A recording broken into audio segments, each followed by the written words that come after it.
প্রতি বছর তো বাজার থেকে কিনেই ঠাকুরকে রাখিটা পরাই। তো আজকে ভাবলাম বাজার থেকে কিনে নয়, নিজের হাতে করে ঠাকুরকে আমি রাখি দেব, পরাবো। তো তারপরে সকালবেলা যে একটু ফুল তুলতে গেছিলাম, তো খুব সুন্দর সুন্দর এখানে ফুল গাছ আছে জানো তো। তো সেই ফুলগুলো অনেক ফুল তুলেছিলাম। তোলার পর আমি তার মধ্যে দিয়ে চুজ করে করে আমি দুটো রাখি বানিয়েছি। একটা কৃষ্ণ ঠাকুরের জন্য বানিয়েছি, আর একটা তোমার রাখি বানিয়েছি আমার সব দাদা আর ভাইয়ের জন্য। কারণ কি, যেহেতু সবাই দূরে থাকে, সেই ছোটোবেলার মতো প্রতি বছর যেরকম রাখি পরাতাম তার মধ্যে এত আনন্দ ছিল, সেই সবগুলো তো আর এখন আর নেই।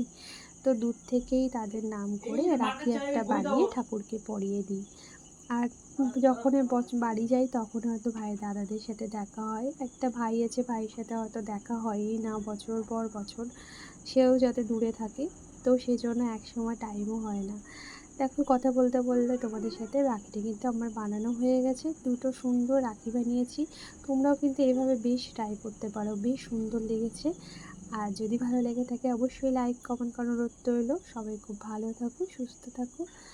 আর তারপর দেখো, ঠাকুরকে কিন্তু আমি রাখিটা পরিয়ে দিয়েছি আর মন্দিরটাকেও ভালো করে সাজিয়ে দিয়েছি।